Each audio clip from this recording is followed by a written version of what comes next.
soit avec vous. Et avec ton esprit. Évangile de Jésus-Christ selon saint Matthieu. Gloire à toi, Seigneur.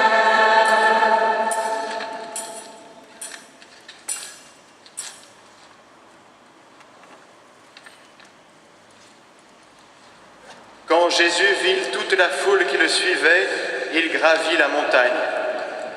Il s'assit et ses disciples s'approchèrent. Alors, ouvrant la bouche, il se mit à les instruire. Il disait : « Heureux les pauvres de cœur, le royaume des cieux est à eux. Heureux les doux, ils obtiendront la terre promise. Heureux ceux qui pleurent, ils seront consolés. Heureux ceux qui ont faim et soif de la justice, ils seront rassasiés. Heureux les miséricordieux, ils obtiendront miséricorde. Heureux les cœurs purs, ils verront Dieu. Heureux les artisans de paix, ils seront appelés fils de Dieu. Heureux ceux qui sont persécutés pour la justice, le royaume des cieux est à eux. Heureux serez-vous si l'on vous insulte, si l'on vous persécute, et si l'on dit faussement toutes sortes de mal contre vous à cause de moi. Réjouissez-vous, soyez dans l'allégresse, car votre récompense sera grande dans les cieux. Acclamons la parole de Dieu. Louange à toi, Seigneur Jésus.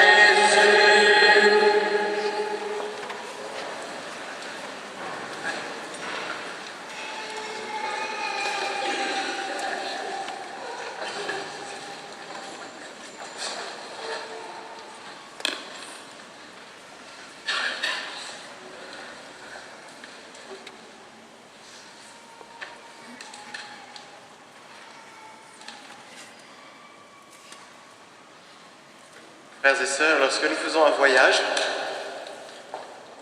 en général, nous nous préparons, surtout si c'est un voyage qui nous emmène en dehors de l'Union européenne. Nous avons besoin d'un passeport, nous avons besoin de préparer nos valises, de vérifier que nous avons tout pour que ça se passe au mieux, surtout que nous arrivons à destination. L'énergie et le temps que nous prenons pour préparer nos voyages, qui parfois sont attendus depuis longtemps, ça nous donne une petite parabole sur ce grand voyage que le Seigneur nous invite à faire, car tous et chacun que nous sommes invités à faire ce voyage pour aller au ciel. Nous avons une super destination, une prédestination que nous appelons le ciel, qui pour nous est non seulement le terme de notre vie ici-bas, notre destinée finale, et en même temps une réalité qui ne doit pas demeurer pour un futur lointain. Un jour, peut-être que nous irons au ciel, mais cette réalité du ciel que vivent actuellement nos amis les saints que nous fêtons aujourd'hui, nos amis les anges, qui sont là mystérieusement et invisiblement présents, non seulement dans chacune de nos vies, mais aujourd'hui, d'une manière spéciale, dans cette Eucharistie. À chaque Eucharistie, vous savez que tout le ciel est présent. Le Seigneur Jésus vient dans sa gloire, escorté de ses anges, de ses saints, et chaque Eucharistie, c'est le ciel qui descend sur la terre. De sorte que pour nous, la réalité du ciel n'est pas simplement une réalité future, mais une réalité présente que nous devons accueillir dans la foi. Par la foi, le Christ habite en nos cœurs, dit l'Écriture, et si le Christ habite en nos cœurs, ce Christ glorieux, nous pouvons par la foi être en communion non seulement avec Dieu, mais avec tous nos amis qui sont au ciel. C'est le mystère de la communion des saints. Nous disons dans le credo, je crois en la communion des saints. C'est-à-dire que je crois que je suis uni mystérieusement par Jésus, ressuscité, à tous ses amis. Les amis de Jésus sont mes amis. Et il y a cette foule, cette multitude que nul ne peut dénombrer, dont nous parle l'Apocalypse, qui sont tous ces amis de Dieu, non seulement ceux canonisés par l'Église, mais tous ceux que Dieu connaît, tous ceux qui sont au ciel actuellement. Et ceux qui sont au ciel actuellement ne sont pas loin de nous, au contraire, ils sont proches de nous. Ils sont, même si nous les avons connus, ils sont plus proches de nous maintenant qu'à l'époque où nous les avons côtoyés sur terre. Car en étant en Dieu, ils sont capables d'être tout proches de nous aimer enfin d'un amour pur, véritable. Et ils nous regardent par grâce comme Dieu nous regarde, ils nous aiment par grâce comme Dieu nous aime, de sorte que nous pouvons nous réjouir, même si c'est dans la foi, même si c'est dans l'invisible, mais la foi justement regarde ces réalités invisibles qui doivent nous donner vie. Pour ce grand voyage que nous sommes appelés à faire, pour accéder à notre super destination, à notre prédestination, frères et sœurs, il faut juste vérifier que nous avons le bon passeport et juste apposer sur ces passeports 3 petits tampons. Premier tampon, c'est la foi. Sans la foi, il est impossible de plaire à Dieu, dit l'Écriture. Autrement dit, par la foi, nous avons accès auprès du Père. Grâce à la foi, je peux connaître Dieu, je peux accueillir son amour et je peux accéder à cette réalité mystérieuse qu'est le ciel, qu'est Dieu avec ses anges, ses saints, cette communion des saints. Grâce à la foi, le ciel peut s'ouvrir pour moi, même si ça reste opaque et mystérieux. Mais plus ma foi est grande, plus la réalité de Dieu devient présente. Autrement dit, si aujourd'hui le Seigneur nous rappelle à lui, est-ce qu'il nous trouvera dans la foi? Lorsque le Seigneur viendra sur la terre, est-ce qu'il trouvera de la foi? Oui, faut-il répondre, car nous sommes là et j'espère que nos cœurs sont bien calés dans la foi et dans cette joie que donne la foi. Mais bien-aimés, dès maintenant, nous sommes enfants de Dieu. Nous le sommes dès maintenant. Dès maintenant, nous sommes ces enfants bien-aimés de notre Père du ciel. Dès maintenant, nous sommes ces êtres rachetés par Jésus, ces êtres habités par Dieu, ces êtres aimés par Dieu. La question, c'est est-ce que nous le croyons? Est-ce que nous le croyons? La foi, c'est une certitude. C'est pas peut-être ben que oui, peut-être ben que non. Ou c'est pas, ça dépend. Est-ce que, en vérité, je peux dire, dans la foi, que je suis un enfant bien-aimé du Père?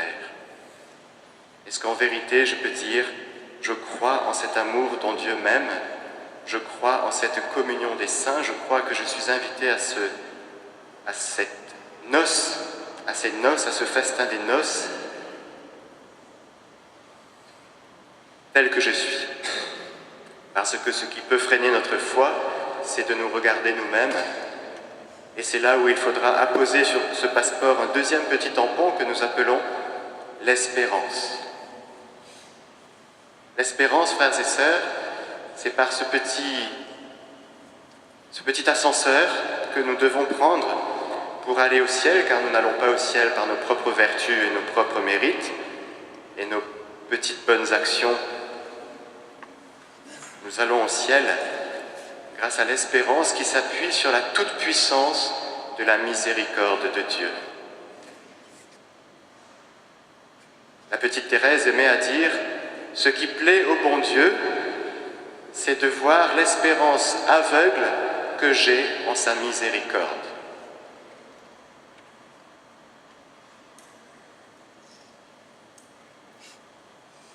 Je répète parce que c'est tellement important pour nous de cette espérance qui s'appuie, je le répète encore, sur la toute-puissance de la miséricorde de Dieu. Est-ce que j'espère être au ciel? Est-ce que j'espère rejoindre cette société des bienheureux, de rejoindre tous les amis de Dieu qui sont en ce moment en train de chanter, de louer, d'adorer, de danser, d'aimer? Est-ce que j'espère de tout mon cœur, en m'appuyant non pas sur mes propres forces, mais sur la toute-puissance de la miséricorde de Dieu? Est-ce que j'espère y accéder? Et vraiment, est-ce que je crois que je suis invité, personnellement, à rejoindre cette immense communauté qu'est l'Église, l'Église du ciel, et qui déjà sur la terre est invitée à entrer en communion avec ce qui se vit au ciel?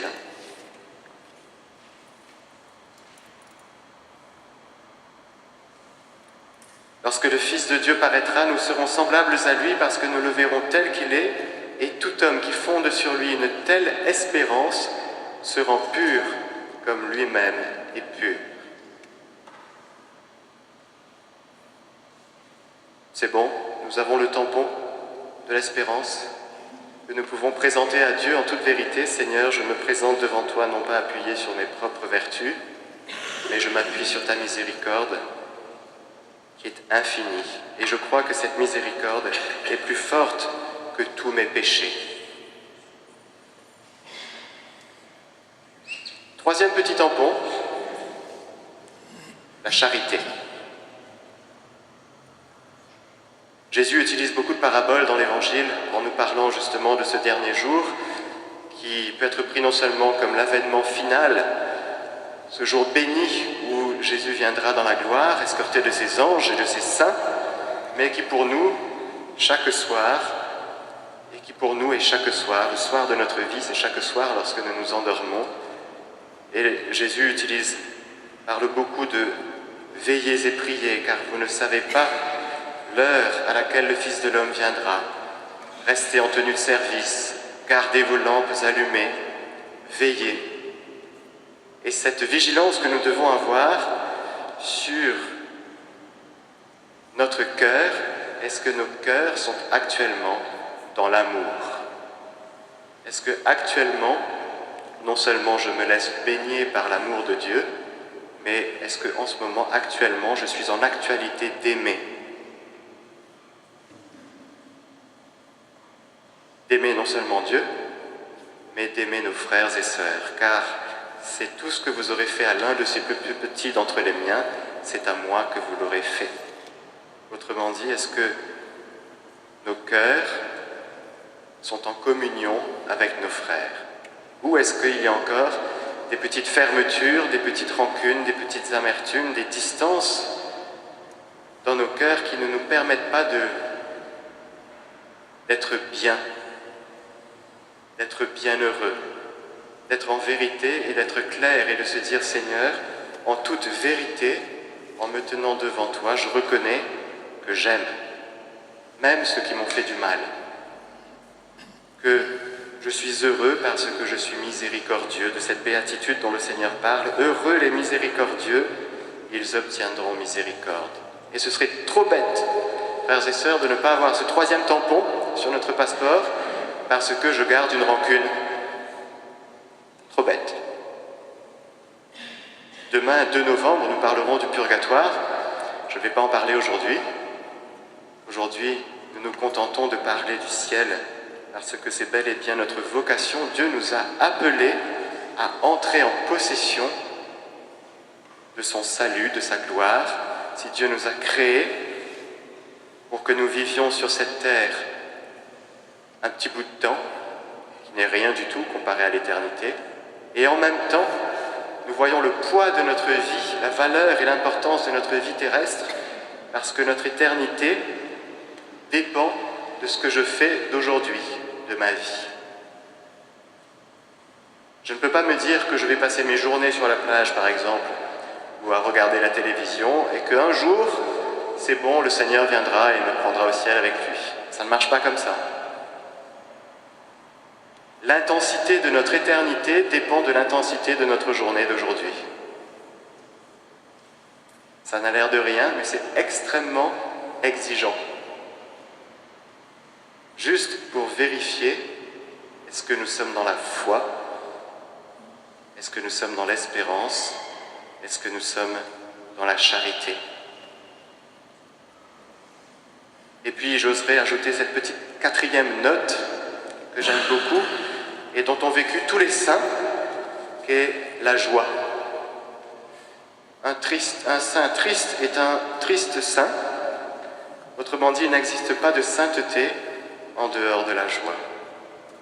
Même pour ceux qui sont persécutés, flagellés, insultés, réjouissez-vous, dit Jésus, soyez dans l'allégresse, car votre récompense sera grande dans les cieux. Autrement dit, si nous sommes en vérité dans la foi, si nous nous appuyons en vérité dans l'espérance sur la miséricorde de Dieu, si nous acceptons et choisissons de ne plus nous regarder nous-mêmes, mais de regarder vers lui, alors nous resplendirons. Et si nous sommes dans l'amour, en vérité, automatiquement, il y a la joie qui arrive, qui est là comme un fruit. Alors, pour reprendre les paroles de l'Apocalypse, soyez donc dans la joie, vous habitants des cieux, nous qui sommes concitoyens des saints, réjouissons-nous de cet appel qui repose sur chacun de nous, cet appel à la sainteté. Réjouissons-nous de Dieu, de ce qu'il fait dans nos vies, de ce qu'il est pour nous et de cette super destination vers laquelle il nous achemine aujourd'hui. Amen.